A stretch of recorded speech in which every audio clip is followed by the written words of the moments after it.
news that matters to you. You're watching the Bahamas Tonight Northern Edition. Welcome back.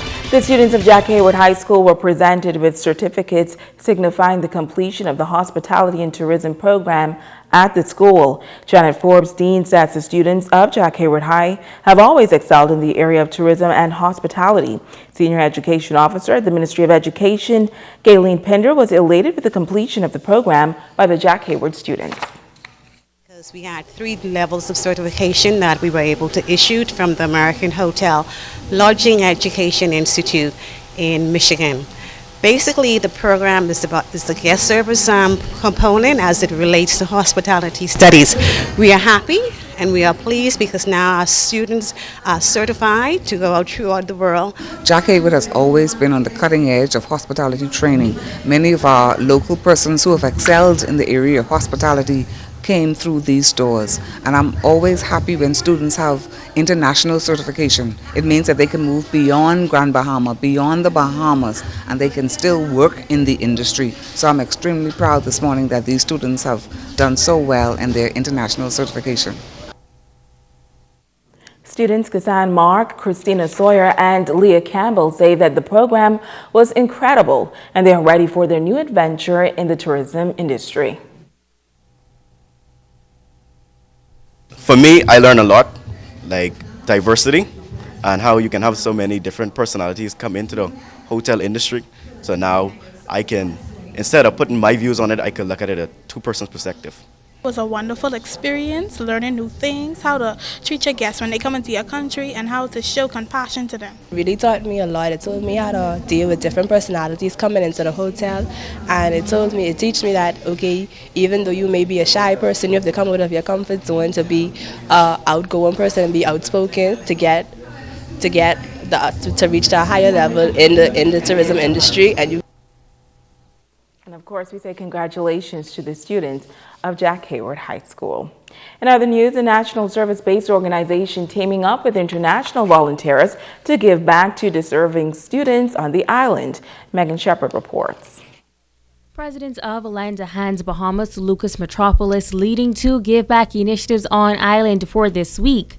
The charitable organization was founded 3 years ago in New Providence, and Metropolis says that the goal was to collaborate with other businesses and organizations to bring about unified change and results. While on island, the organization will be working with the S-Trip group. We had a unique opportunity with an international travel group called S-Trip, which reached out as we were doing a little bit of hurricane relief work, reached out through Facebook and heard about us and asked if we could help them coordinate some sort of service activities here in Grand Bahama and Freeport in particular. And so we reached out then to a few locals here and reached out to the Children's Home and to the YMCA. And they helped us put together 2 unique but great projects. And so yesterday we were at the YMCA helping them with a large painting project, and today we're here at the Children's Home. The S-Trip group comprises of about 50 recent graduates that came together to not only vacation in the Bahamas, but do some charitable work.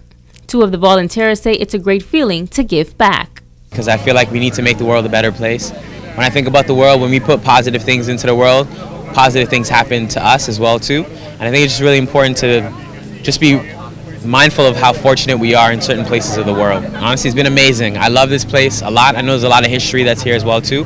And for me, I just want to do what I can to help. So when I heard about this, I said I want to be all over it. So yeah, you know, and I know what it feels like to be neglected as a child as well too. And I think just to be able to share that love with them is really important. I'm just so happy to be here. It's so beautiful. The kids seem really, really nice, and I'm so excited to meet them. And what you give is what you get. Metropolis also thanking a number of partners in this initiative. Leslie Baptista has helped us greatly in terms of their company Paint Fair, helping with the materials, and everyone from the Children's Home, Sheila Smith and Karen Johnson at the YMCA, helping us just coordinate the efforts. And then the S-Trip as well, that group, all the kids primarily from Florida, Jacksonville, Miami, Fort Lauderdale, West Palm Beach, and then we've had some locals who naturally support the YMCA or Children's Home come forward and also want to pick up a paintbrush and help out as well. He adds that Lend a Hand Bahamas has also touched another northern island through their services. We also did a summer camp 2 summers ago in Sandy Point in Abaco.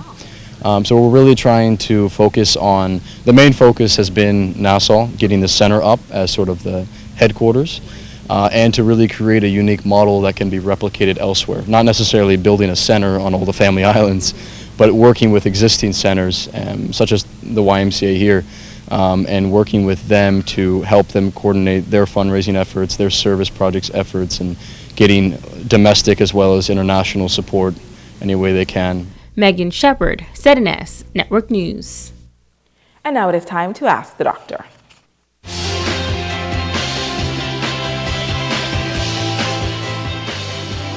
Welcome. Today I would like to continue our discussion on bedwetting, particularly in children 7 years and older. As far as treatment options, you can purchase a bedwetting alarm.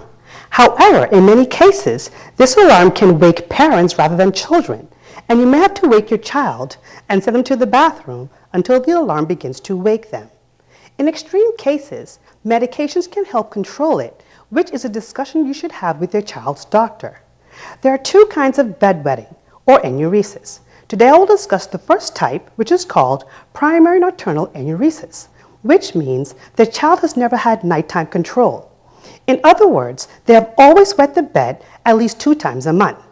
This can be caused by underdeveloped bladder muscles, producing too much urine, sleeping too deeply to register the feeling of needing of urination, or perhaps even the slow development of the nerves that register when the bladder is full.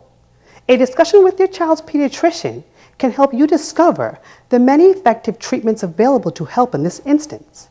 If you have more questions about bedwetting, please drop them in my question box at the hospital or email askthedrbahamas@gmail.com. I'm Dr. Monique Pratt, and this has been Ask the Doctor. Stay with us. Ricardo Lightborn has a check on sports when we return.